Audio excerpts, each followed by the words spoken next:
우리 네, 유진상 총감독님의 사회로 진행되겠습니다. 네, 오늘 굉장히 흥미로운 그런 발제들이 있었습니다. 사실 제가 이 심포지움의 제목을 New Media Art, New Issues and Situation 이렇게 붙인 이유는 제가 이분들의 텍스트를 이제 사전에 좀 미리 받았을 때 사실은 오늘날의 미디어 아트가 다루고 있는 그런 분야들이 굉장히 광범위하고 그 다음에 실제로 우리가 둘러싸여 있는 그런 미디어 환경이라고 하는 것이 굉장히 복잡하고 발전되어 있음에도 불구하고 그런 미디어 환경들에 대한 어떤 성찰이라든가 또는 문화적인 적용이라든가 관계의 어떤 탐구라든가 이런 것들이 충분히 이루어지지 않았다고 이제 보여지고요.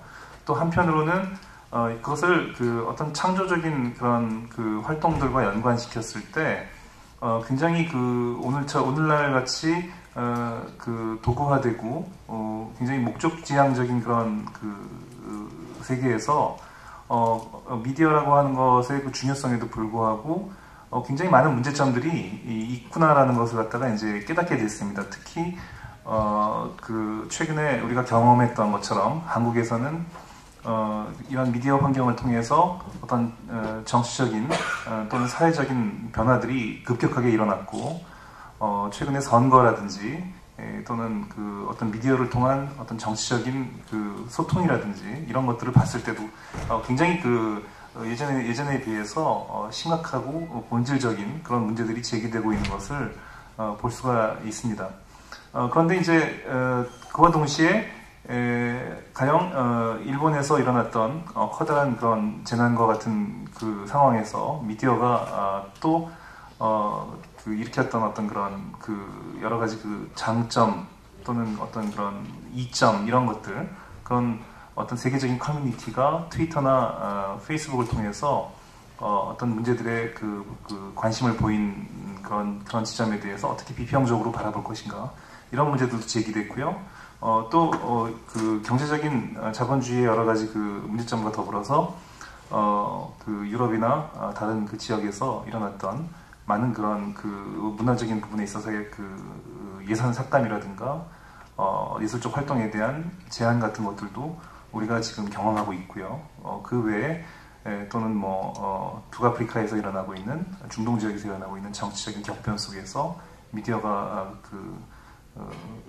일으키고 있는 어떤 그런 영향이라든가 이런 것들도 실제로 굉장히 눈으로 보면서도 비평적인 관점에서 우리가 충분히 소화해내지 못하고 있는 부분들이 있다고 생각을 합니다. 아마 그런 부분들을 다 고려했을 때 오늘 새로운 이슈와 상황들이라고 하는 이 제목을 좀 이해하실 수 있으리라고 생각합니다.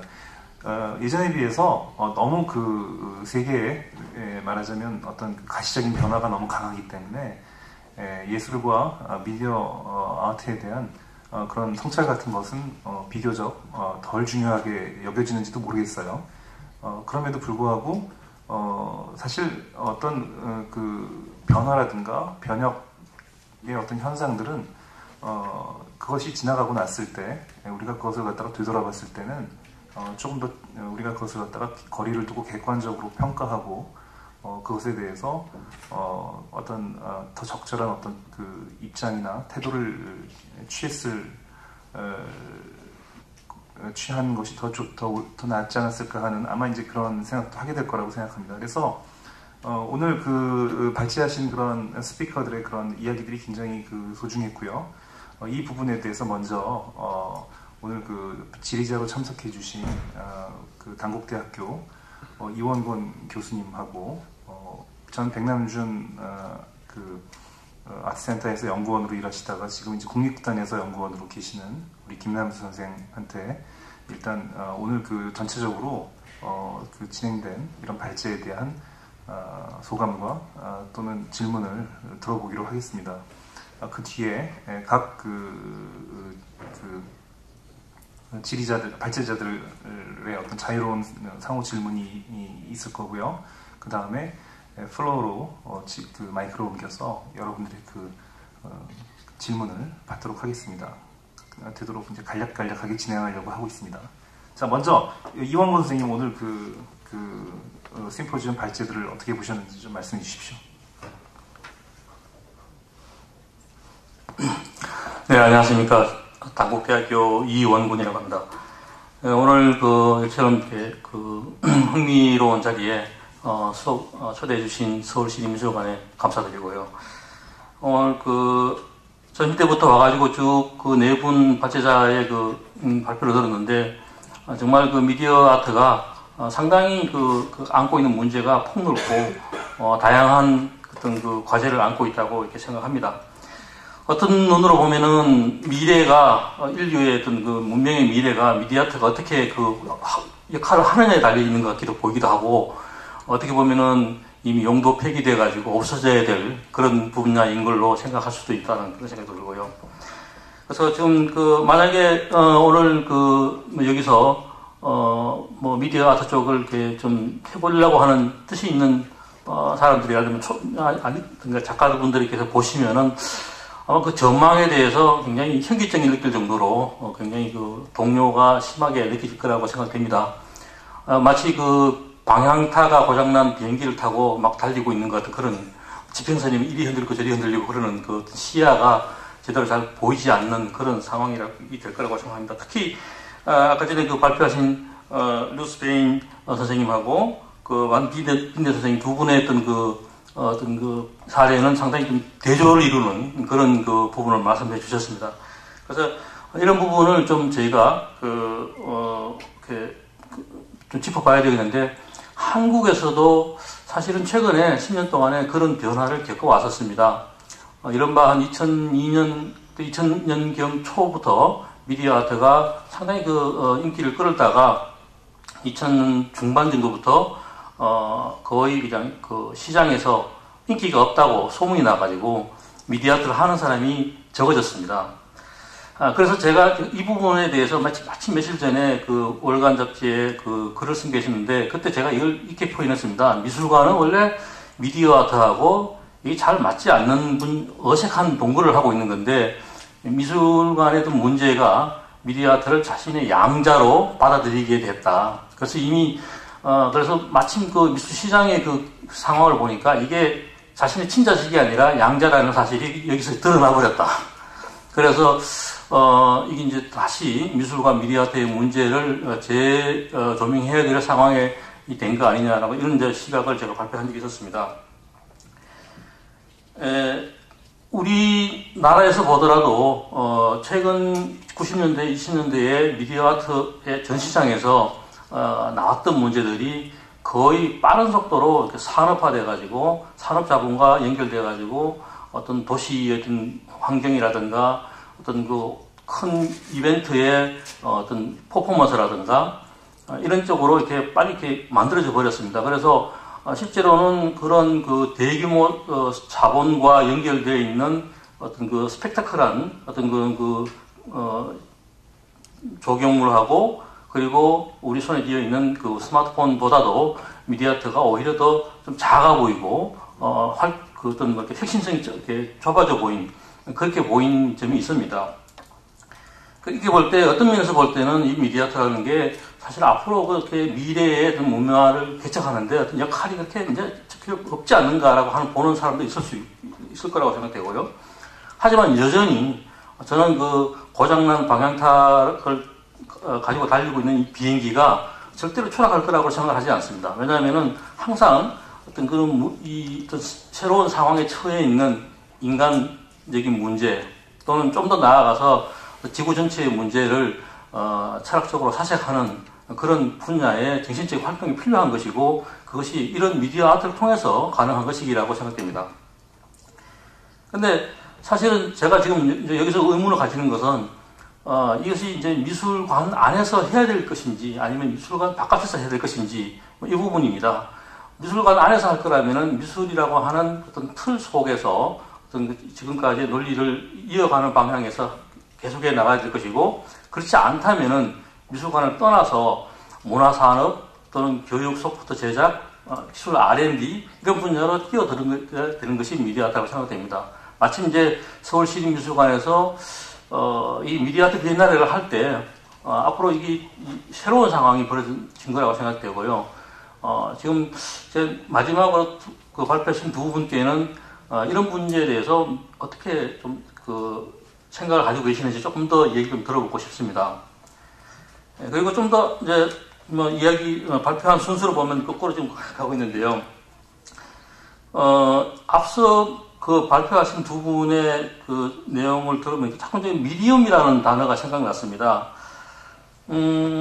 그래서 저 시카타 유키코 선생님께서 말씀하신 이제 센싱, 비센싱이나 폴라 M 같은 그런 그 프로젝트에서는 최초 눈에 보이지 않는 자연의 이면을 시각적으로 보이게 하는 이런 방법을 통해 가지고 그것을 공유하는 이런 이제 그 문화가 만들어졌음을 이렇게 볼 수 있고요. 이런 것들이 이제 계속 예전에는 과학과 과학기술과 미술이 시각적 가시화를 통해서 서로 통합된다는 그런 전망을 1980년대에 나온 적이 있었습니다만은 이런 식으로 실제로 눈에 보이지 않던 사실들을 자꾸 끄집어내가지고 공유하고 서로 커뮤니케이션 할 수 있는 수단으로 삼음으로써 어떤 인문학과 기술과 미술과 이런 철학들이 서로 연결돼서 사유할 수 있는 기반이 마련되는 것이 아닌가 생각됩니다. 지금 치카타 선생님께서 말씀하신 연결된 자아 또는 정보 생태계의 문제에서 이런 생태계라는 말을 갖다 우리가 끼워올려 본다면은 자연에 있어서는 진화의 과정에서 어떤 관계 맺기에 실패한 그런 요소들은 자연에서 그냥 용도 폐기돼서 처분해서 없어지죠. 유일하게 관계 맺기에 성공하고 새로운 어떤 진화에 성공한 개체만이 살아남아서 다음 세대로 남기게 되는데요. 지금 우리가 여기서 시도하는 것은 아까 선생님께서 마지막에 인용하신 가타리의 말 중에서 고립되고 침체되고 관계 맺기에 실패한 개체, 특별히 특이점들을 연결하는 그런 작업이라고 말씀하셨는데 사실 이런 식으로 인해가지고 지금까지는 자연의 생태계에서는 거의 소멸됐을 법한 그런 요소조차도 새로운 관계 맺기에 성공해가지고 이 관계가 진화의 폭발이라고 해야 되나요? 기하급수적으로 늘어날 것이라고 생각됩니다. 그래서 사실은 이것도 어떻게 보면은 자연스러운 일은 아니라고 생각되고요. 자기 조직화가 가능한 기회 또 환경과 장을 만드는 것이 미디어 아트의 새로운 사명이라 그러면 이런 자기 조직화를 통해서 나온 수없이 많은 새로운 관계, 새로운 어떤 그런 정보 시스템이 어떻게 하면은 서로 같이 이렇게 남을 수 있겠는가. 근데 그거를 또 이제 컨트롤하는 보이지 않는 또 생태계가 위에서 작용할 것이 아닌가라는 생각이 들어서 이런 점에서 제가 좀 어떻게 생각하시는지 좀 여쭤보고 싶습니다. 그리고 처음에 말씀하신 마크 트비에더 선생님께서 촉각을 이제 말씀 많이 하셨는데요. 우리는 이 촉각이라는 단어를 이렇게 만질 촉자 해가지고 손으로 만져서 손끝에 피부에 닿는 감촉으로 이해하는 경우가 많았었는데 사실은 이게 햅틱이라는 말이 더 정확한 말이고 우리말로는 체성 감각이라고 해야 되니까 신체 감각이라고 생각됩니다. 그래서 이 촉각이 단순한 이 촉각이 아니라 공간적인 어떤 이렇게 상황을 매개로 함으로써 시각과 청각과 연결돼서 이 촉각이 다른 감각을 연결하는 다중 감각을 연결시켜 줄 수 있는 그런 어떤 매체로서 작용하는 것이 아닌가 생각되는데요. 그래서 미술관에서 영화가 배치됐다는 사실도 좀 저는 이렇게 길게 말씀드릴 시간은 없습니다만은 이해는 좀 안 가지만 이게 이제 공간이라고 하는 걸 매개로 해가지고 촉각과 어떤 시각과 청각이 서로 연결되어 있다는 그런 어떤 식으로 생각하시는 것인지 아니면은 이전에 공감각이라는 것을 믿었던 시대가 있었습니다. 그래서 우리 뇌의 어느 한 부분에서 다른 감각들을 매개하는 어떤 통로가 있어가지고 그것들이 서로 연결되어 있다고 하는 그런 뇌의 어떤 본질적인 문제라고 생각하시는지 조금 제가 개인적인 생각이면 좀 더 여쭤보고 싶어서 그렇습니다. 너무 길어서 죄송합니다. 네, 그럼 순서대로 그러면 질문하신 순서대로 먼저 루스베인부터 말씀을 해주시겠습니까? Do I? Okay. Well, I wouldn't say media art was the adopted child of the museum. I'd say it was more like the slightly irritating teenage child of the museum. You know, it's an uncomfortable relationship. You would prefer that they lived outside in a little flat, but they don't. They're in there with you, and I think the museum should see media arts for what it is. It is a kind of visionary future. The difficulty is the physicality of the museum, and I think you're touching on that with the sensory experience of the room, and I think that is a challenge for architects and for new museums. It's a financial problem too, of course, because we can't afford to build a whole bunch of new museums or retrofitting museums that had a political and cultural sort of dogma attached to them, for want of a better term. So, you know, it is a problem, but I think it is that issue. You're bringing with every new development in contemporary culture, if you have a physical embodiment of that, it's going to have to change. It's always going to have to change for that irritating new generation that are coming up. They're not adopted. They are a result of what we've done, you know. So we have to embrace them and learn from them and move on. They see the future in a very different way from a generation before. And that's, I mean, I believe that as artists. That's what artists do. They envisage a future that we can't imagine. So that would be my comment. 네, Olaf in London. Yes.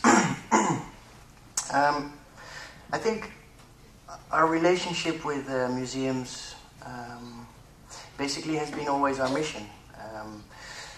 The acceptance of media art was part of this mission, and we actually pretty well succeeded in there. Because they are collecting it, and now they're coming back to us with questions on how to conserve it. They don't have the knowledge to do the conservation of media art. So that, looking at the business model for the future, that could be an interesting one. But that's less of a tool for presentation. It will become more like a knowledge institute, something like that. Museums are collecting a lot of media art, and I think a lot of festivals and biennials around the world are integrating media art in their programs. I recently visited the Moscow Biennale, and I would say that 70% of the main exhibition was media art.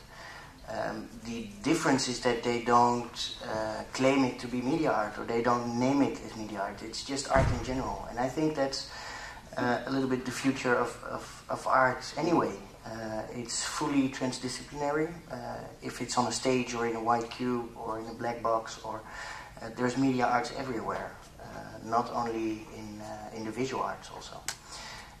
That's also what I was trying to explain in my presentation, is that this whole definition of media art and media art, new media art, what is it? It's art. That's it. And the method of how we produce this art is with computers and with digital technology. There are not a lot of architects building or designing a building with a pencil, or graphic designers really using a pen, for example, or photographers. It's all digital processes. So the whole production of art became quite digital, and even on a conservation level. There's quite a lot of digital processes.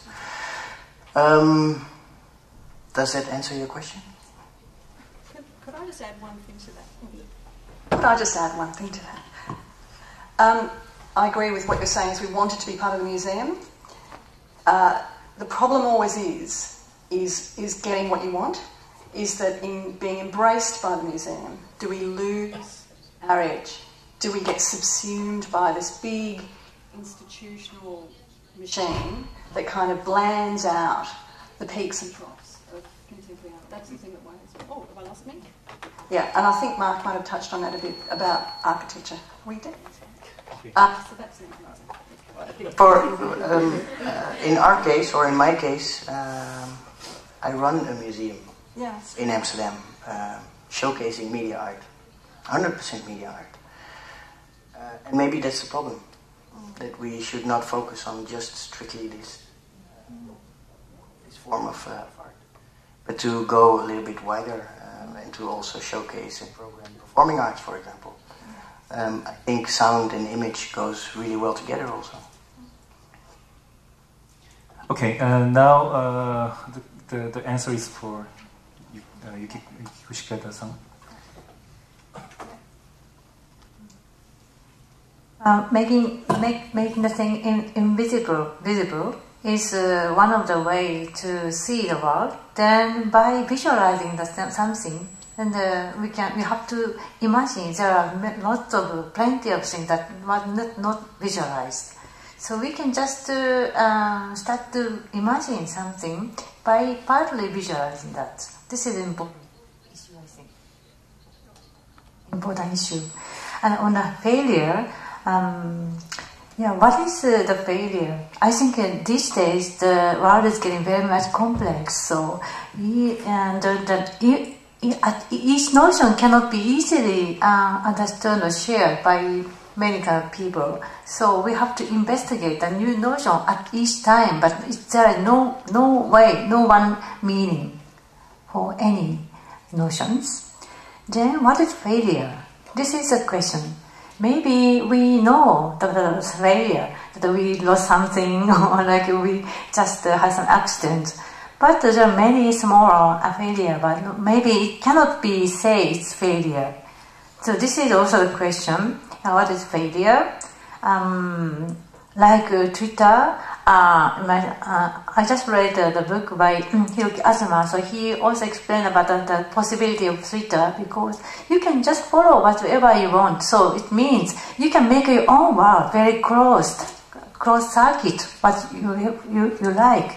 But there is some retweet function. So somebody will retweet the person that I follow might retweet somebody's tweet. So I can get make some very sudden encounter of the totally different kind of information.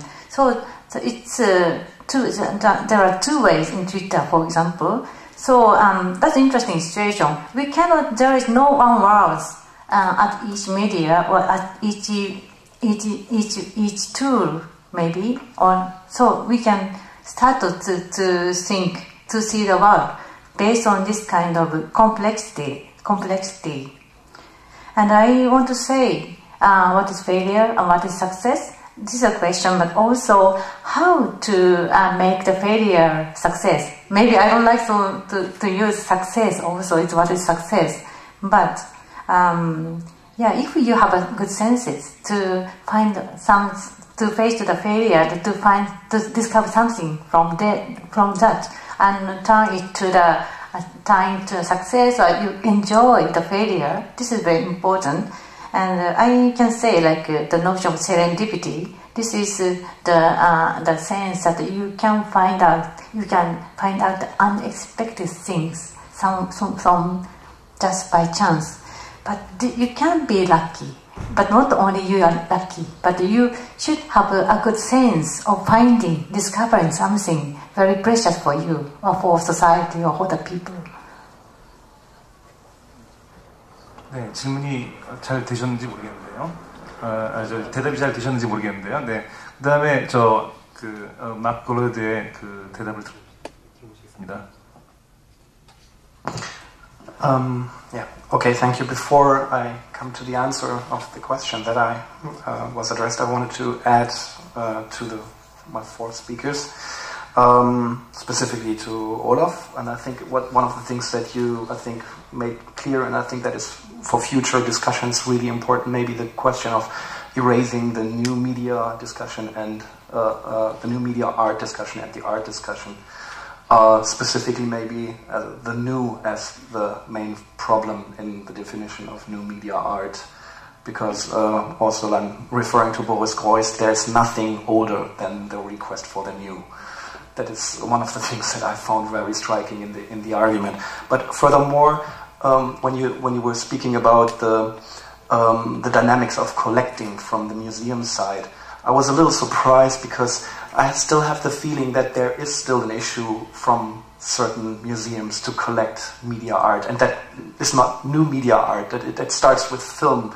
And one of the reasons for them not to collect is actually, as you said, because they have to think about conservation and future expenses that they would have to do in terms of technology that they would have to invest. I mean, the museum in Karlsruhe runs this whole department on Jurassic media, where they spend tons of money to conserve or find video players from 1960, open reel video players, which is hardly to get. There's almost no chance, and which is one of the things that really keeps the dynamic. And also I totally agree that there's a new generation coming in terms of collectors, younger collectors that are open to this medium and say, I grew up with these images, so they are, of course, naturally, if I collect art, if I think about art, these are absolutely necessary in my own environment of collections, and that's not the case. But I'm really a little shy to be that euphoric about the MoMA bringing up the newest CD-ROM collections that have been produced worldwide. There's a certain shyness that I think they prefer to spend 1.7 billion on another Walter de Maria or... I think that's an important question you're raising right now, because for most of the museum have video collections, and indeed the discipline becomes very quickly, it's very volatile. Within a couple of years it becomes already obsolete because there is a new kind of technology available. Television, CD-ROMs, this laptop doesn't have a CD-ROM anymore, so that's already moved into a new direction. The thing is, what most museums find very difficult, when they buy a painting, they really have this painting, and they put it in the refrigerator and do the conservation for it. But for media art, it's very difficult because you can duplicate it. At least video you can duplicate. But let me give you an example of a famous Dutch museum based in Rotterdam. It's called Boijmans van Beuningen. They bought a piece from Olivier Eliasson. And basically this piece is styrofoam, wood, maybe 2 Macminis in there, and some water. So the actual cost of this piece is maybe 2,000 euros. So what are they buying is the first question. And basically they're buying a certificate and a plan how to build this installation. And there comes the first problem. How do you conserve this installation? I know another museum in the Netherlands, which is more on the east part, Köhler-Müller. They presented quite some media art in their museum, but for every art piece that they showed, they bought all the gear. Like they have in their storage, they have like thousands of beamers, for example, video projectors, because for every piece that they showed, they thought that they needed this specific projector for this piece, and that this projector belongs to this piece also. So that's a difficult kind of dilemma that museums are, or traditional conservations are facing with. And I think that's a strong part for us, because we are this node in this network with we have the network, we have the knowledge, we have the heritage behind us. So yeah, I think we still have some work to do. So when the work was sold, of course, you had this, what we used to refer to as a tradable object, which was the certificate. And we asked them to imagine what that work would look like in 20 years' time, and the principles behind the work. So, I remember distinctly an artist saying to me, I just want it to be exhibited on a standard family TV. And he kind of did this, a standard family TV. And I said, it was our standard TV when we were little, the old, cathode chip. I said, it's not like that now. It's flat, it's thinner, it hangs on the wall, it's 42 inches. I said, so what are you imagining? And that was the challenge, is for the artist to imagine the future and how that work can be in terms of the upgrading it, the technology. What is it about the technology? And I think that's where artists have got to be. I think that we should proceed a little bit, the question and Q&A. Yeah. Can you please add? Did you? No. Okay. Then, concerning my question, maybe it traces back to the question of the adopted child or not adopted child, because, like, me coming from a background working with film majorly and having a film scholar background, the question of the adopted child has been raised with film, of course, over the last 20 years intensely in the museum as well. And for me, it was in the beginning, it was not just like the neglected child, it was the unwanted child, and all of a sudden it was embraced again, like the museum as the new space where film finally could find its ultimate goal and fulfill its full potential, which was quite irritating. And also, as I said, like, I was quite critical of Boris Kreuz, like saying something like that and by that ignoring certain experimental film dynamics that had been done over, like, 80 years basically.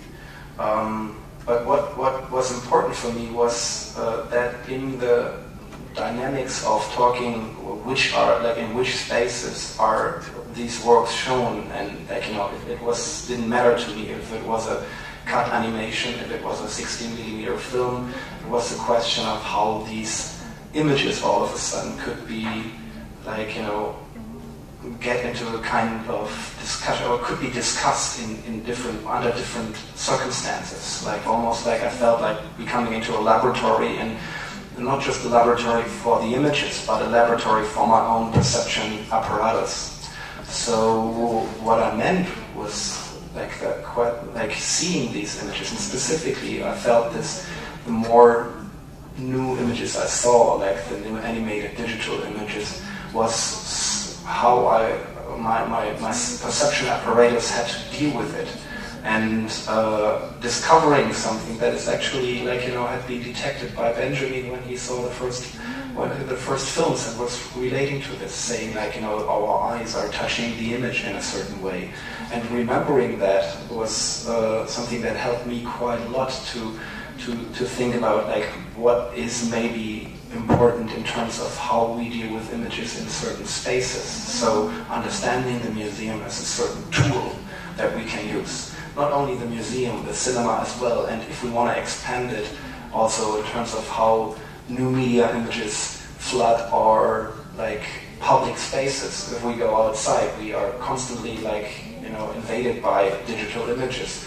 Seeing how I can relate to these images is a constant question that is important to recognize, and leads a little away from the technological side, even if the technological side is an important factor in the whole field. But I think this is a more crucial point where we think, like, how do I relate to this? And, like, physically, but, like, in the, like, Harald Seemann's famous exhibition in 1968 was called When Attitudes Become Form. The way how I relate to this has something to tell. Like, if I relate in a certain way to a certain image, it says something about my own philosophy, about my own form, and vice versa. If an artist shoots from a certain angle and, like, takes a certain position, that says something about his own position, and that's important to see. That is, like, where, like, form and maybe ideas and ethics collide. 마크의 대답은 약간 그 이용건 선생님의 그 질문을 우회적으로 좀 대답을 해주신 것 같다는 생각이 들고요. 자, 우리 김남수 씨한테 질의를 좀 부탁을 드려보겠습니다.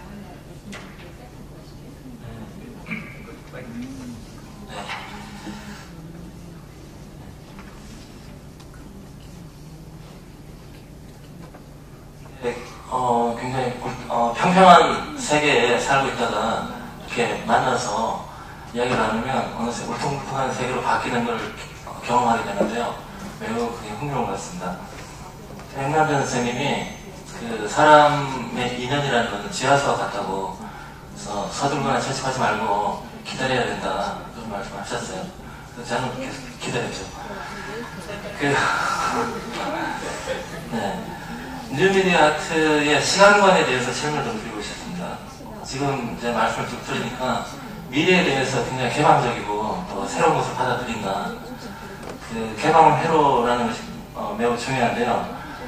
다만 그 시간적인 차원이 미래로 너무 편향되어 있는 게 아닌가.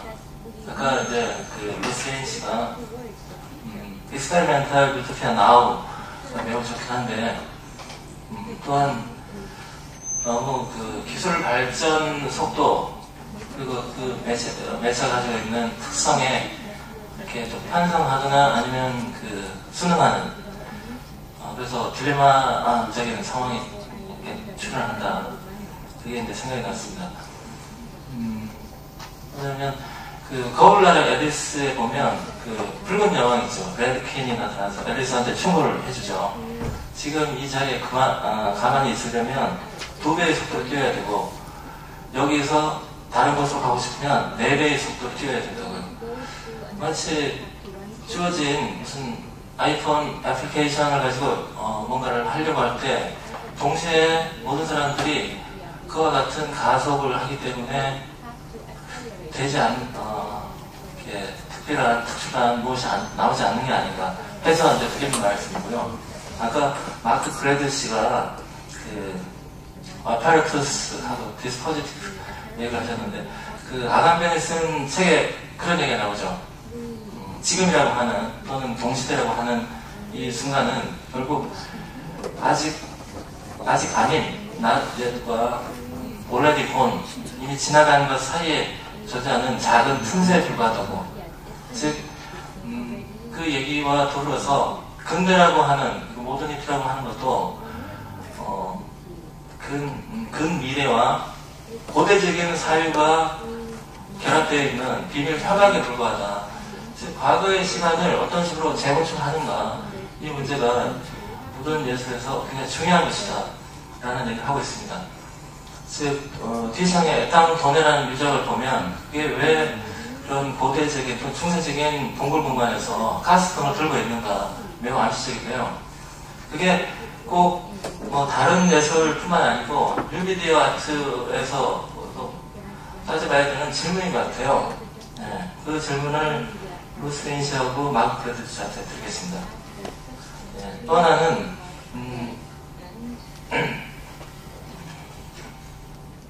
네, 죄송합니다. 유키고 시카타 씨한테 드리겠는데요. 3.11이라는 제안이 오면서 이제 제가 페스티벌 도쿄를 갔었어요. 그랬더니 많은 공연들이 있었는데 어떤 식이었냐면 너무 대상한테 지나치게 접근을 해서 타버린 전시, 그러니까 심리적 거리가 유지가 되지 않는 그런 느낌이 들었어요. 네, 락강이 그런 얘기를 하죠. 너무 대상 가까이 접촉을 해버리면 그냥 파괴하게 만다고 그런 느낌이 들었거든요. 그래서 백만준 선생님 얘기를 조금 빌리면 73년에 오일 쇼크가 오죠. 그때 백 선생님이 처음 뭘 만드냐면 그 TV 정원, TV 긋다, 뭐 다른 가장 오래된 TV다 같은 것을 만듭니다. 왜냐하면 미디어 불신주의, 그 패티시즘 오브 미디어가 아닌 패티시즘 오브 아이디어, 그 아이디어에 대한 불신, 그쪽으로 방향을 전환하기 위해서 이렇게 한다. 물론 전기를 먹지만 거기서 보여지고 있는 아이디어의 그 장치라는 것, 디스포지티브라는 것은 이미 미디어 자체의 그 특성이라든가 가치를 이렇게 펼치는 방식이 아닌 결합된 어떤 방식을 이제 제시를 하셨다고 말씀을 하고 있어요. 그래서 지금 일본에서 앞으로, 그러니까 지금을 포함해서 앞으로 어떤 식의 뉴미디어 아트 예술 실천이 나와야 되는지 조금 얘기를 해주시면 고맙겠습니다. 그리고 마지막으로 조금 말씀을 더 드리면요. 보이스 얘기를 많이 하셨어요. 모든 사람은 예술가다. 그 말씀을 인용을 하셨는데 백남전이 2번 그 보이스 복스, 보이스의 목소리를 빌어가지고 자기 미디어 개념을 설명한 적이 있어요. 그걸 소개를 조금 드리겠습니다. 첫 번째는 그 84년 소게스홀에서 콘서트를 할 때 어떤 청중이 질문을 했습니다. 20세기가 신 때문에 종교전쟁이 많이 생겼는데 그럼 우리는 신에 대해서 어떻게 대응을 해야 되느냐 이렇게 물었더니 첫 번째 이제 질문을 받은 보이스가 굉장히 많은 얘기를 했고요. 백만준이 어떻게 얘기를 했냐면 지금 여보세요? 네. 지금 그 중동하고 아일랜드가 전쟁 상황이라고. 근데 전쟁을 계속 이렇게 하다 보면 지치는 시기가 오죠. 그러면 어제의 적이 오늘의 동지가 되기도 한다. 즉 A 부족의 신을 B 부족의 신이 초대를 해서 잘 대접을 하고 B 부족이 A 부족의 신을 불사가 논의를 한다면 달라지지 않겠는가. 신은 인간보다 한 차원 높은 품격이니까 얼마든지 가능하다. 그래서 당신이 이야기하는 신이 어느 부족의 신인지 알려주면 내가 서방대를 써주겠다. 이런 얘기를 하세요. 즉, 그 이야기가 백 선생님이 미디어를 사용하는 어떤 방식이었어요.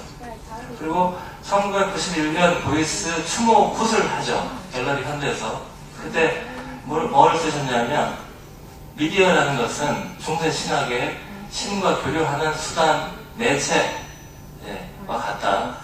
그래서 우리 개념으로 따지면 얼이라고 하는 얼 빠진 그 얼이라는 정신 자체가 굿과 같은 미디어를 통해서 이렇게 표현이 된다라는 말씀을 하시죠. 즉 뭐냐면 비매개적인 어떤 원격 감각으로 사용을 하셨어요. 미디어 자체를. 미디어가 원래 어원적으로 신과 교류하는 수단이었다라는 얘기를 아퀴나스의 그 신학대전을 보면 이런 구절이 나옵니다. 네. 네. 잠깐 먼저 그 질문에 대한 대답들을 좀 진행을 했으면 좋겠는데요. 왜냐하면 이제 플로어에서도 좀 기다리고 계시기 때문에 그 먼저 루스베인하고 그 올라프 빈란덴한테는 미디어 아트가 뉴 미디어 아트가 과거의 것으로부터 아까 이제 고대라는 얘기가 있는데 어떤 것들을 끄집어낼 수 있을까에 대한 질문으로 이제 약간 비유적으로 질문을 하셨고, 그다음에 유키코 시카다한테는 그 거리라는 것을 어떻게 확보할 것인가, 3일 1로부터 약간 이런 질문을 하신 것 같아요. 마크한테는 질문 안 드렸나요? 기억이 안 나서. 아무튼 먼저 그러면은 루스부터 좀 올라프부터 좀 얘기하시겠어요? You mentioned that media art is very much focusing on the future. I think you're right about that. Especially in the definition, we even add new media to it. We discussed that before. It's like modernism, postmodernism even, in contemporary art. I think that's not the case for at least institutions, because I agree if it's about production of media artworks or artworks in general. Yes, everyone is very much focusing on the future because the technology of yesterday is already gone. So you have to adapt, and I think especially artists are always interested in new developments and into this future.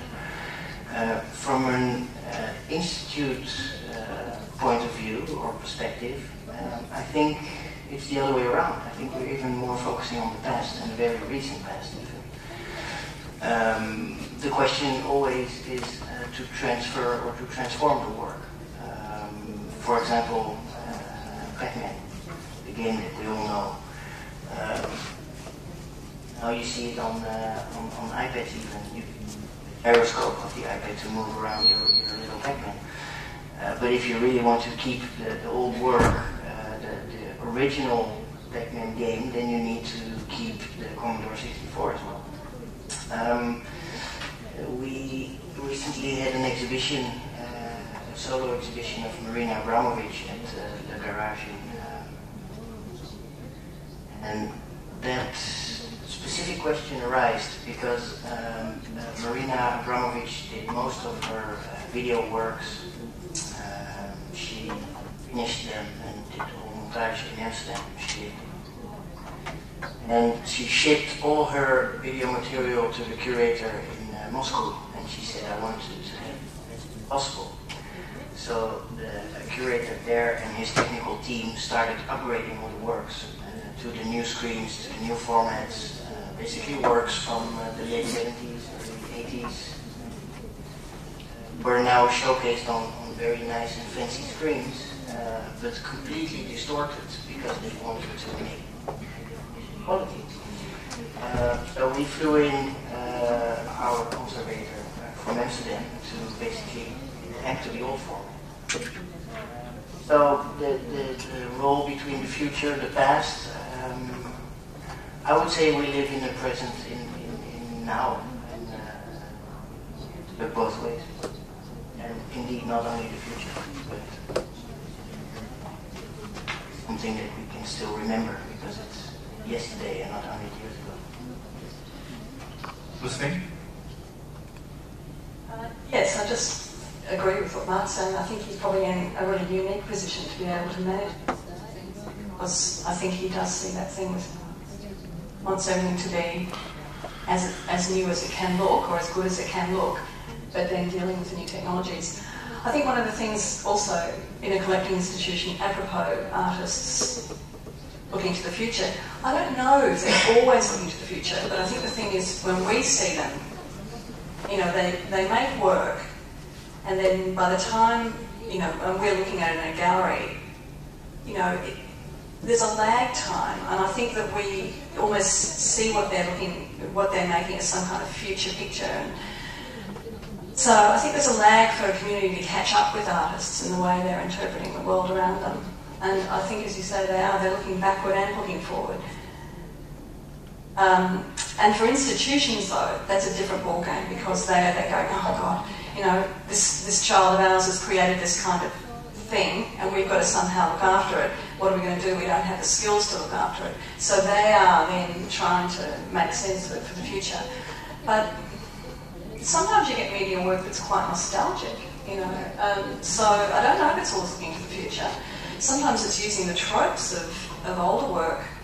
You know, I saw a show recently in Melbourne where an artist had kind of meticulously recreated the feeling of a slideshow with the kind of the sound, everything. It was really odd. And I kind of felt he was cheating in a way with this new technology. But so there is this kind of weird relationship with nostalgia and technology too, isn't there? For sure. I think I tried to explain that in my presentation earlier as well. The production process with technology is default. So that's everyone uses it. There's nothing new about it anymore, and sometimes inspired by 16th century but they use a different production process, and they're calling it media. Okay, now Vicky Kushpeta. There are many kind of reactions, but it was very unexpected situation and very urgent and very emergency. So we had no time to think sometimes. So we were actually in the middle of the phenomenon, and in a changing situation, and we have many information sources, but we couldn't actually really reach with it too. So in such a situation, of course, artists has each artist has each way of react, but at least they started to think. It's not only the art, but they have to think more from their physical existence. So it's not only the art, but from their body, or with their memory, and with their community, they have to think something, and how art can contribute to this situation. This was very strong, I think. at least I want to say the two things, like in the middle of the phenomenon, but it also start to think, so kind of feedback situation started. And there are some immediate reaction. I also included some examples that came out at early May in the publication, so please have a look. But it will take longer sometimes, so there might be many ways of expression, but it will take some time for some people, after 10 years maybe. So we cannot say, but something was changed totally, and we will be continued to investigate, so it's never ending, I think. 저도 사실은 질문을 들으면서 사실은 이제 일본에서 지금 현재 일어나고 있는 여러 가지 그 창작들 속에서 아직은 이제 그런 표현 같은 것들이 충분히 나올 수 있는 그런 시간들이 경과가 다 되지는 않았다는 생각도 들고 누구든지 어떤 사회든지 이제 그런 경험들을 하면서 그런 과정들을 충분히 겪어야만 또 되는 거 아닌가라는 생각도 좀 듭니다. 아까 제가 그 마크 클로이드한테 어떤 질문을 했는지 잘 지금 정리를 못했는데 머릿속에서 다시 한번 확인을 해주시겠습니까? 네, 간단하게 좀. 네. 만약에 마크가 다 기억을 하고 있다면 그냥 대답해 주셔도 됩니다. 네.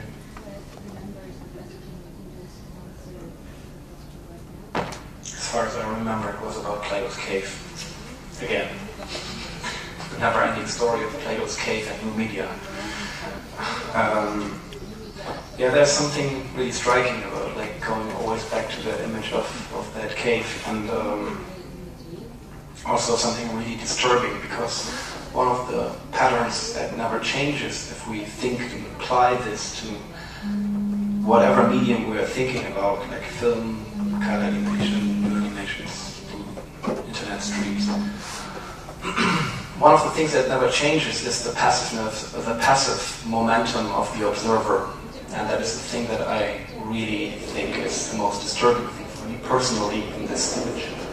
And that is something that is rarely addressed, because we might feel at a certain point encouraged by critics to question the apparatus of the cave and see, like, let's look into the sun, let's figure out what is the light that shines behind that wall and which like produces all that fantastic shadows that we see and the images that we can perceive. Maybe it's time to turn the view and look actually at the shadows that we have on an everyday basis and start to get active and get deeper into that cave. Maybe away from the light, but learn to use our other senses that are still there in the cave, and to be less reliant on what we see, but also on the rest of our smell, of the haptics, of what we hear. And that I feel actually as a very encouraging momentum and thinking about new media, digging way deeper into this cave and getting away from the moment that we are always focusing on, maybe the sun or whatever, who's ever burning that fire behind that wall. 재밌는 기회를 주셨습니다. 네. 질문을 잠깐만 유키코 Can I just add, because I just finished one on starting from the cave, and also the shadow, and also the projection, the notion projection in the contemporary time. So I thought, well, it's we can also start to the cave episode of Cave by Plato.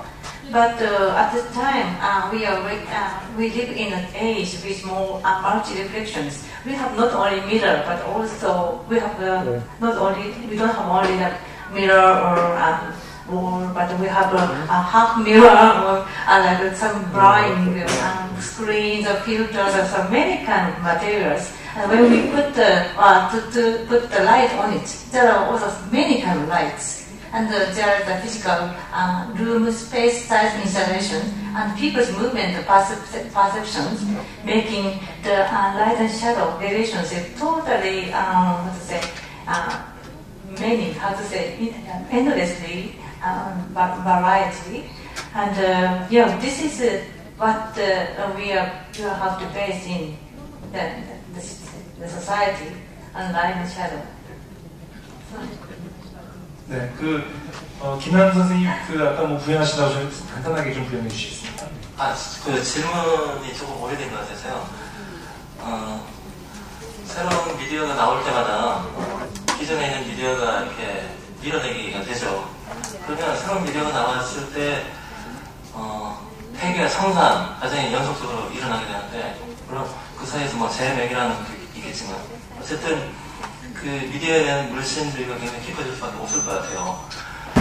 그래서 그 점에 관해서 어떤 생각을 말씀드리냐면, symmetric thinking, 즉 대칭성의 사고에 관해서 말씀을 드린 건데, 그게 조금 오래된 것 같습니다. 왜냐면, 아간벤이 예를 들고 있는 건 패션이에요. 지금 유행하고 있는 의상이 있죠. 어떤 스타일이 있죠. 이미 그것이, 지배적인 스타일이 됐을 때는 이미,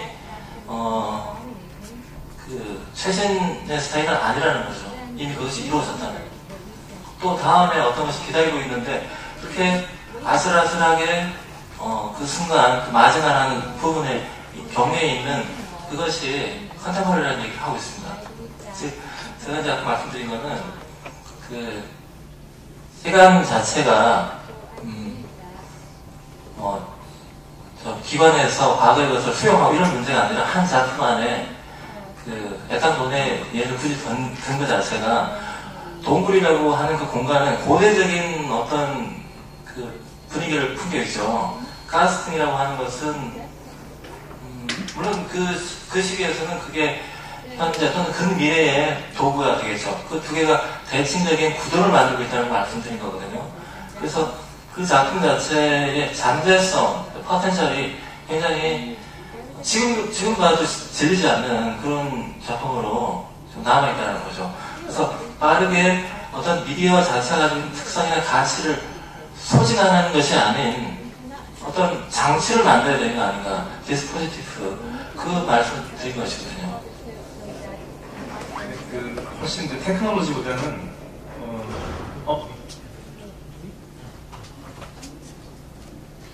Okay.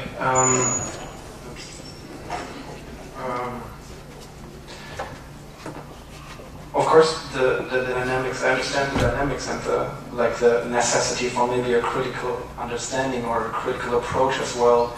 As much as I understand, there are certain dynamics in new technologies and how they are developed. But I think the point that you were talking about at the end, the question of technology and the apparatus, also leads to another question, the wider field in which it is discussed. And when we talk about the discourse or the apparatus, we have also to talk about the assemblage, because these technologies are not developed and after this there are certain implications to social structures.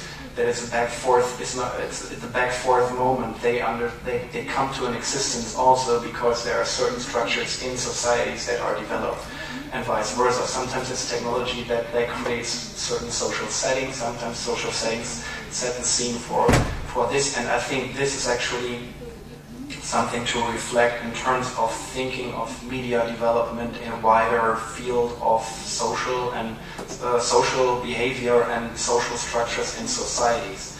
And this is actually where we have to come to terms with. And I think this is specifically something that we have to think about in terms of crisis.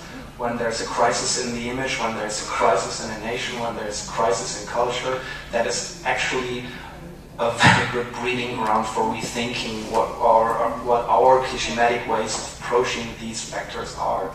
And this is highly necessary, and this is why it's so necessary to have an artistic approach towards these things that steps out of the side of technological development that is driven forward by an economy or certain political ideas.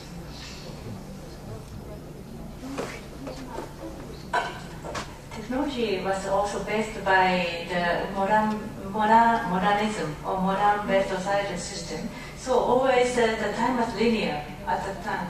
But now we start to live in not only one linear time, but we have each person, each animal has a different kind of time scale, And also we can have different kind of notion of time by using the different kind of media.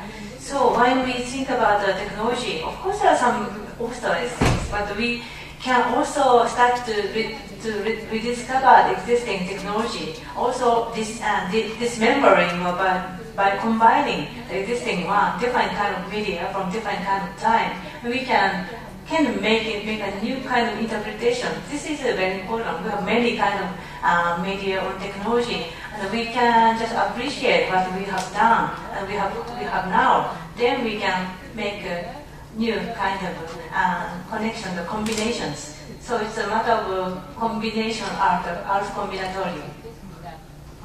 우리가 지금 굉장히 흥미로운 그런 이슈들에 대해서 각 스피커들의 그런 질문과 대답을 들어봤는데요. 사실 이제 시간상으로도 그렇고 플로어에서 질문을 하고 싶으신 분들한테 마이크를 좀 돌려야 될 때가 된 것 같아요. 그래서 오늘 이 심포지움에 사실은 굉장히 중요한 또 주역이 여러분 청중들이시니까 청중들께서는 이 지금까지 토론을 들으시면서 이런 문제들을 갖다가 좀 명확하게 할 필요가 있다라고 생각하시는 부분을 간략하게 질문을 해주시기 바랍니다.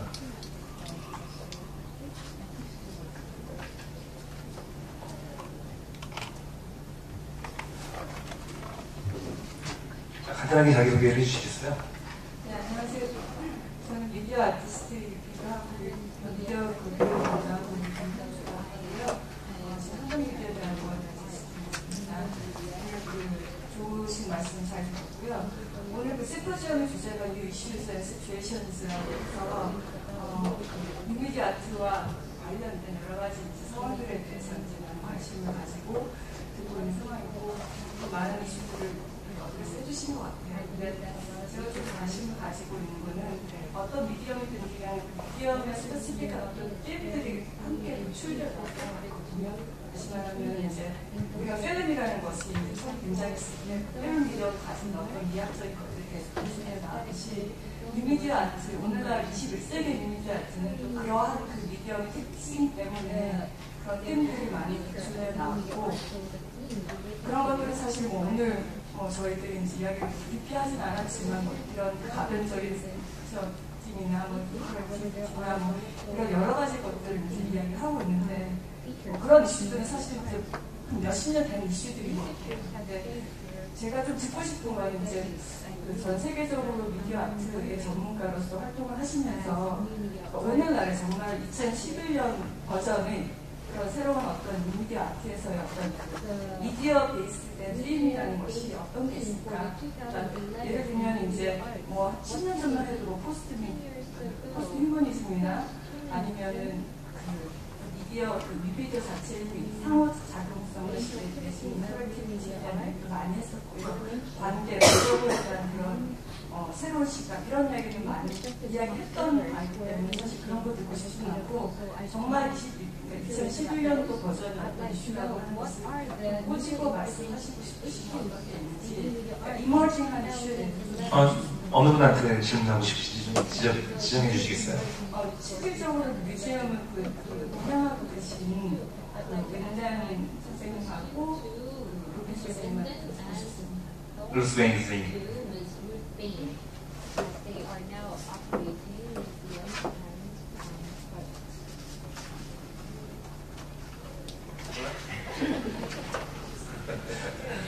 Let me check if I understood your question correctly. You meaning the latest developments or the latest issues?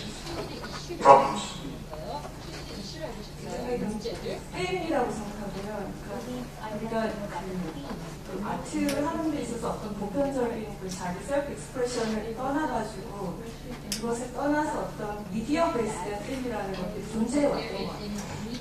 가령 예를 들면 이제 우리가 디지털 테크놀로지를 활용함에 있어서 그러니까 밝혀질 수밖에 없는 것들이 분발이 문제, 분발이 문제 이런 이슈들, 발의 문제들 인공지능이나 이런 것들을 통해가지고 가지고 올 수 있는 그런 또 다른 이슈들이 제기되어 왔던 것 같은데, 그리고 이제 환경의 문제나 이제 비정보나 이런 것들을 통해서 우리 다시 인식하는 그런 공간이 이제 존재에 대한 그런 것들이 있을 것 같은데, 또 과연 세계적으로 봤을 때 오늘날의 어떤 것인지 정말 궁금할 수 있어요.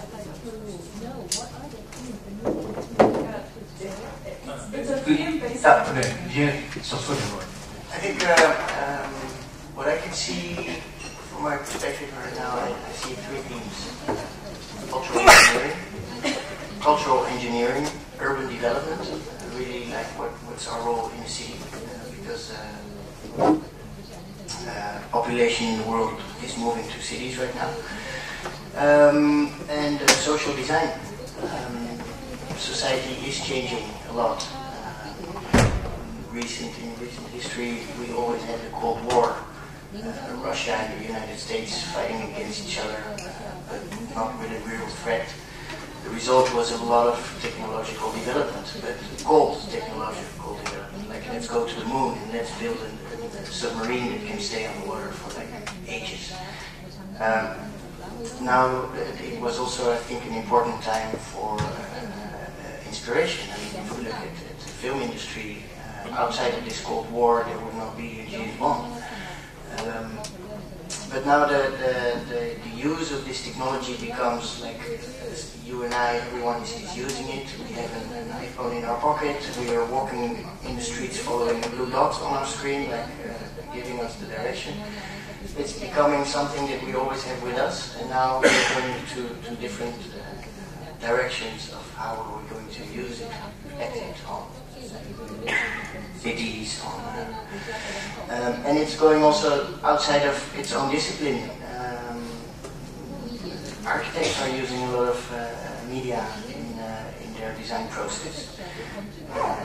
The biotechnology industry, in the medical world, even in fashion, the smart textiles and everything. So it's moving to another field, and that's also the problem that we have, because it's going outside of the art environment. We have a clear, the art environment functions outside of the question and the demand model, the big models. But it is becoming a technology that everyone is using and that everyone is interested in. I mean, the augmented reality, for example. Who is doing the best augmented reality projects? That's Nike, that's not art institutions. So our policymakers and governments are looking like this and are also forcing in this direction of creative industries and more business models with direct revenues and things like that. So more social topics.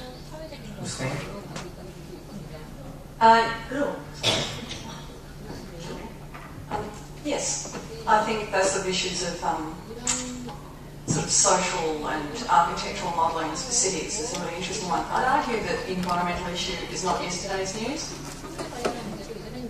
Very much an issue that's important to everybody, and clearly the disasters that we saw this year in Japan are kind of cautionary tales for us all to remember. And I think that ability for a human being to constantly forget and try and move on is but anyway. But I just have to say, I mean, for us, obviously, at Experimenter, we've taken that theme of Speak to Me. We're interested in the sort of things we've been seeing in new media, having about communication. They are about sort of social networking, those sort of things. But everyone's talking about those too. But I have to say, I always get very nervous when it comes down to a limited list of themes for artists. And I don't just mean, I do think it's a mistake to also put the word media in there. I think artists are kind of very interesting. They use all kinds of different media. And if you reduce it to a list of themes, I think we're a bit strike. But what you do see are these bubbles of interest that kind of come up, and I think most of those.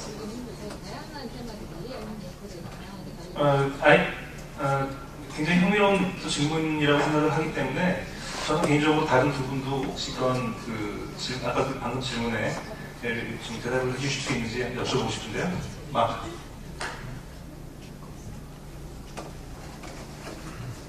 Yeah, what I would like to add first of all, like in terms of addressing the question, I would really highly pronounce from my side, it's not the question for new media art, it's the question for art. What new media art gives as an answer is like an answer from that section, but it's a question that is a general question to the field of the arts, which is, I think, to be understood. And I think what I see, what is like, you know, what is the most like impact. There are three topics for me, like, you know, some of them are already mentioned. The social implications. What is the social relevance, and like, you know, the social dynamics, and how do they affect, and how can we deal with these questions and create alternatives? The other one is the ecological question, like, you know, what is, like, you know, what is about the question of sustainability, and how do we deal with the resources that we have to a certain point? And the last question, and that is the force that is, like, you know, triggering like almost our whole discussion, the whole evening, without even, like, you know, we mentioned it, like, you know, in terms of complaints, but it's economy. It's pure and simple. Like, we get cuts all over the world in terms of, like, there is no money for culture, and so we have to come up with strategies and ideas, and like media has to like solve the problem, and artists have to think about strategies of dealing with these questions as well. Like, find forms of communication, be innovative about it, and that is one of the striking things that we need to see, and that produces new forms and new ways of thinking. There are another two topics that I think are quite. That is power. Society is questioning power right now. North Africa, Middle East, but also this kid from Melbourne. He discovers the computer, and later he comes out with WikiLeaks, and now he's in prison. And governments and laws, they don't know how to deal with this freedom of information. And that's also quite an important theme in economics or economy. 한국에서도 같은 일들이 지금 일어나고 있죠. I think is how people can start to think the world for art from personal perspective. This is one thing for me, maybe interesting, important. And also I'm thinking about the surveillance things and surveillance things. And 10 years ago, the people were scared when they saw the camera, CCTV in CG, but now it's everywhere. So we can start to think it's also good for protection. We get watched by somebody. There's a possibility. And also by social media or internet, people want to disclose what they are thinking, what they are eating, what they are going. So this kind of thing. So each information or the personal information is shared and disclosed, and people can get watched somehow, but they have a new kind of relations. This is a very interesting situation for me. So how people and information, how people and algorithm, how people and machine can be coexisted. This is a very interesting topic for me. 네, 지금 굉장히 중요한 그런 이슈들이 갑자기 막 이렇게 열거가 됐는데 다 중요한 그런 흥미로운 그런 내용들이라고 생각합니다. 다른 관객들 중에서 질문하실 분 계신가요?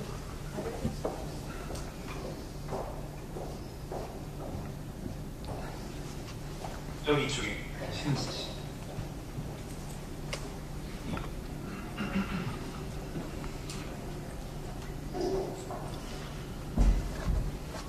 네, 안녕하세요.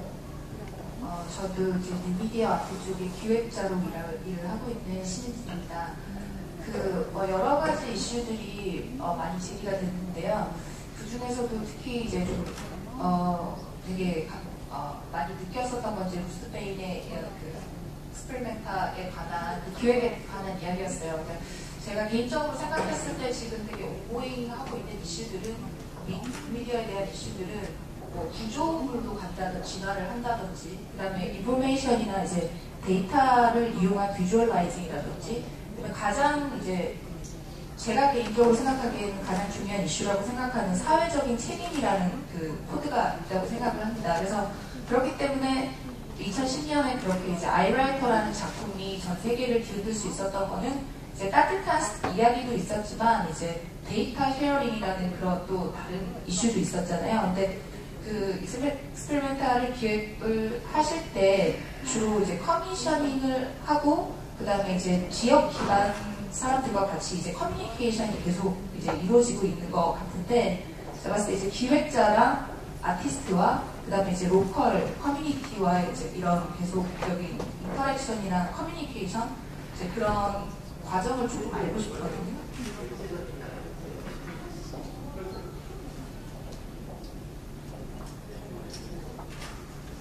I should probably make it clear that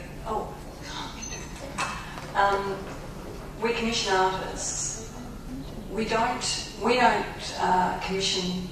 We don't work with the communities directly. Like we will go into communities that we're taking exhibitions to, and we'll draw from their interests and then tailor our education program to that. If I get your question right, what you're asking is what do we feel our social responsibility is, and what's the social responsibility of the artists that we work with? That's a really interesting area, I think, because I don't know as an institution if we want to impose that on the artists we work with, because sometimes I think artists who, for want of a better term, lack social responsibility, artists who abuse structures of power and information structures can sometimes make very interesting works, and I think that that's a real moral dilemma for a viewer, how you deal with that. So I haven't been in that sort of situation yet with Experimenta, but I certainly have in the past when we worked with people who've either downloaded material from the web and have used material they had no right to and have made artworks. And then you have to make, as a curator, you have to make an ethical sort of moral decision whether to include that work or not. And some curators, I guess, will say it's not my role to say whether I should exhibit this work or not. If an artist makes the work, I put it up there and it's for a community to comment on it. But, you know, I don't know if that's really answering what you're saying, because I do think we have to all carry that social responsibility with us, all of us as individuals. And I don't think it's like people talking about professional ethics and personal ethics. I sort of think they're the same. I think you just have to have a position about the way you deal with the communities you work with. And certainly, not in Experimenta, but talking about, say, outsider art. There's a lot of interest in outsider art in Australia and communities where people have special needs. You have to be very careful there working with them and their rights, because they can be very easily abused. And working with Indigenous communities as well, that's another area in Australia. You have to be very careful about your social responsibility. They're communities that have been over a very long time abused, and so as a white person going in there, you have to be very conscious of your responsibility to them too. If that helps. 지금 그 질문은 루스베인한테 그 특별히 질문하신 거고요. 또 다른 질문 있으신가요? 네.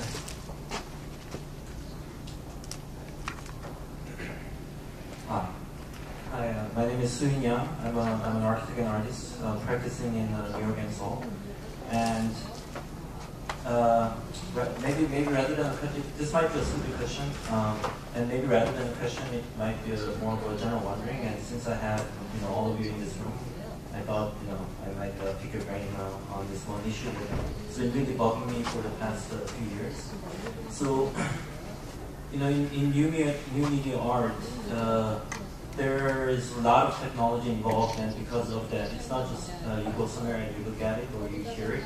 You have to sometimes press the button, you have to text message, you have to send SNS or whatnot. You have to do a lot more things as the audience of new media art. And to me, one of the most difficult parts when I complete the work and put my work out there is to make the user manual for the artwork. And I actually personally feel that it's maybe one of the most underrated and underexplored aspects of new media art, because all the artists, including me, most most of the time are focused on making and creating the art. You know, you make the experience fun for people, or easy to access and whatnot.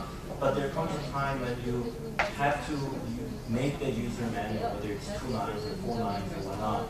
And so I've been really interested in how to make that experience also really kind of valuable and at least easy to communicate. So if my mom comes to my exhibition, she needs to know right away how to use it and what to do with it, beyond getting something out of it. And I really feel that I haven't really seen a good example of a good user manual for any new media art from anybody. So I'm just wondering if you have any insights on it or examples. To whom do you want to ask the question? And I think anybody can qualify this. I think it's not a stupid question, it's a good one actually. You have to think about the context you're presenting in. Are you in public space? Are you in a museum? What kind of museum is it? What kind of audience does it attract? Is it a festival, a gallery? Do you want to sell it, or do you want to have your mother enjoying it? I think in general, a good artwork does not need an explanation or works on itself, but it's very important what your context is and how you present it. I know some media artists that, for example, they like to observe how their interactive installation is working, and they get very happy when children can play with it and use it. But that's more on the interactive side. But yeah, my answer would be always think about where you present it and to whom. Public in mind.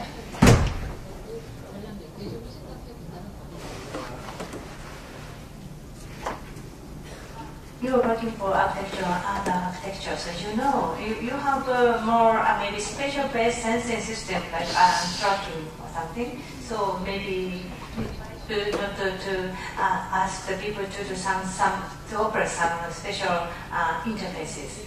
So I think also it's getting more and more easier. There are many sensing systems these days than before. So maybe in the 90s, there are some very stark and rigid, only working local interfaces. And the interfaces are not so much intelligent. But these days, actually, interface design and is getting much more friendly and smaller, and it's movable. And also, even you don't have to have any interface to operate. So now I think it's getting much more easier. But still, they might have some interfaces. But these days, I don't see any, not so many media art based on so many. And needed to have manuals. Maybe now shifting into more less and less interface and manuals these days. It's my impression. Because the artists were aware, it how to say, make the distance between the users and the artwork. That might be true, and also, I mean, if it's a really good artwork, then one should be able to immediately access it and easily understand it or not. But so I was just having this thought in my mind, and I decided to ask the question because most of you seem to agree that the current issue, one of the most important issue in media art is about society or actual things that can media art actually have an impact on society? Can it present a more positive direction? Then you see this participation. And if somebody were to actually participate and make a change, then I think the interaction becomes much more complex, and I think it's beyond the realm of just understanding it. And it's not doing something on iPad, but you need to understand what you're doing and how it's making an impact on the actual issues that you're facing. Then I think then in that kind of work, there's a realm where the user manual is really underexplored and really difficult to establish also. So I guess my question is coming more from that maybe specific kinds of artwork, I would say. Well, things that I would like to say then to this is, I think it would be a fantastic critical artwork to combine all these manuals and say something about the difficulties of new media art over the last century. To say that this is something that sums up a key factor that there is also something coming along with technologies that they at a certain point miss communications or like societies in a certain way, and that they need this kind of manuals, and like reflecting on that should be something that is a kind of interesting institutional critique to me. 마지막으로 계시면은 한 분만 더 질문을 받도록 하겠습니다.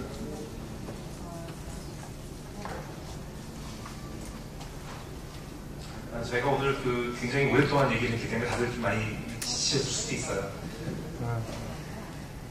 질문이 없으시면은 네, 마지막으로 그럼 한 분 더 질문 받고 끝내도록 하겠습니다.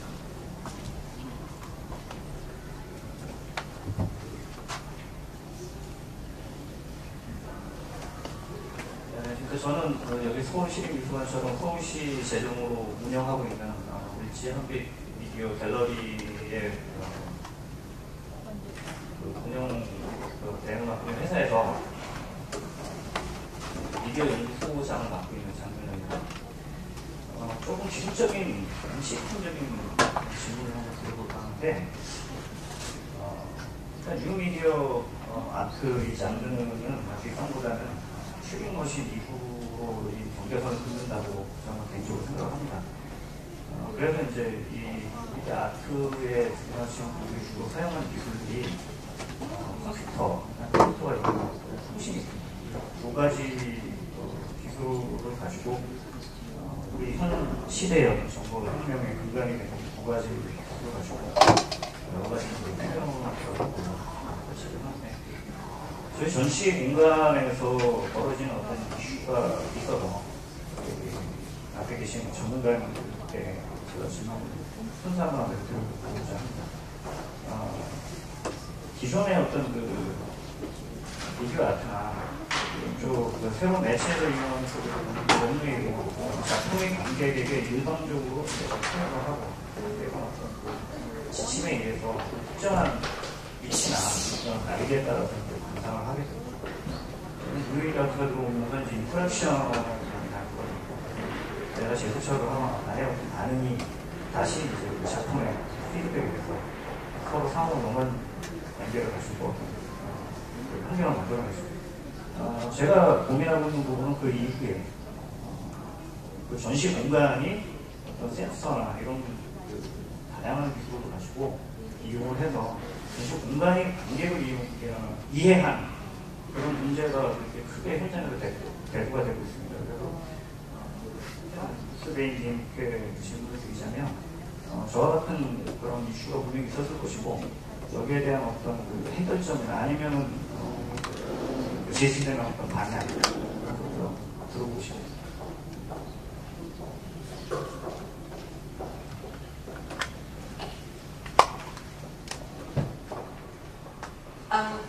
So we would, think about the work we were making. I'm very conscious of the comments Mark made earlier. If we had video work, that we don't have bleed in between the two spaces. It's just people often say it's just an architectural solution. But I think also artists, possibly less so now, but they know they're working for the white space, or maybe the black space of media arts. I mean, I come from just a contemporary art area. I don't come from media arts. So I think most contemporary artists know they're working for the white box, And that's, I do have a little bit of a clash sometimes with that, because I get all these other artists now who are used to working for the black box. And so you're trying to find these spaces that can be kind of contained and a whole lot of things can... But you just try to make it work. I don't know how I can be more specific. You just have to work with the artists, and that's why it's quite a long lead time up to the Biennale, but we're constant architects and designers.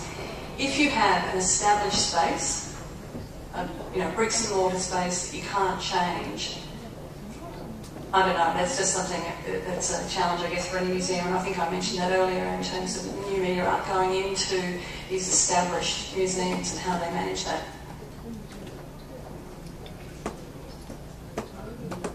지금 그 질문에 대답이 되셨나요? 아니면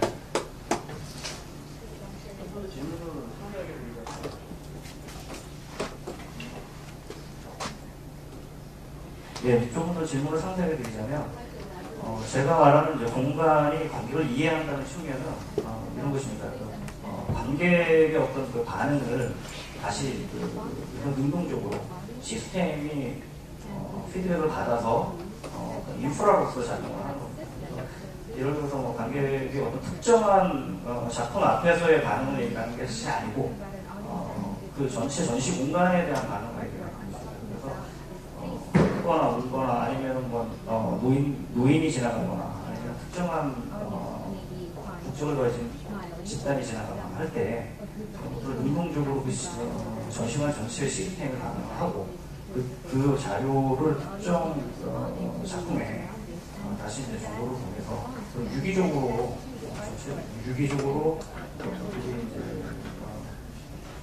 전시 공간을 꾸며지며 그런 기존에 없었던 패러다임을 저희한테는 주어지는 경우가 굉장히 많았고 거기에 대한 질문을 봅니다.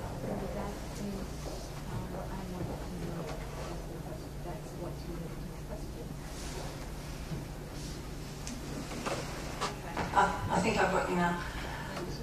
We do have some works in the next Biennale coming up that are about a responsive reaction from the people. It's doing using facial recognition. Are they happy? Are they sad? How are they responding? We've got the commissioned work that's going to be following somebody around the space. I don't really know how that's going to work in the spaces yet, I'm sorry. Interestingly, Mona, that's the new museum that's opened up in Tasmania, they have some of you would have seen it, they've got a tracking system where you walk around the museum and you respond. It's not a digital media exhibition at all, it's a traditional museum, but as I say, so he's a fairly eccentric owner, so he's interested in these things.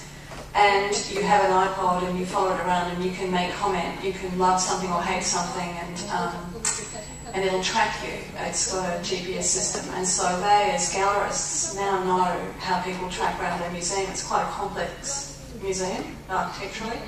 So they're going to change their exhibitions depending on how people respond to things. He said that if people like things too much, he's going to take them off the walls and put up things they hate. So, he's using it in this kind of slightly inflammatory way. But as for us, in terms of the feedback loop, no, we're really interested to see what that brings with this next show, and what we can do. But we're always changing our spaces. So for us, in a way, it's, I don't know how much relevance it'll have, but because we'll be in a different space next time. 자, 이번에는 좀 자세히 대답도 해주신 것 같습니다. 자, 지금 오늘 이 심포지움에 이제 마무리를 할 때가 된 것 같습니다. 오늘 굉장히 오랫동안 지금 이 발제와 질의응답을 들어주셨고 토론을 참여해 주셔서 감사드리고요. 지금 이 심포지움은 내년도에 9월에 열릴 미디어시티 2012의 일종의 하나의 준비 과정에서 열린 심포지움입니다. 여기서 오간 많은 이슈와 테마들을 내년 전시에서 반영하게 될 거라고 생각을 하고요. 여러분들의 관심과 참여에 감사드리면서 이 심포지움 마치도록 하겠습니다. 감사합니다.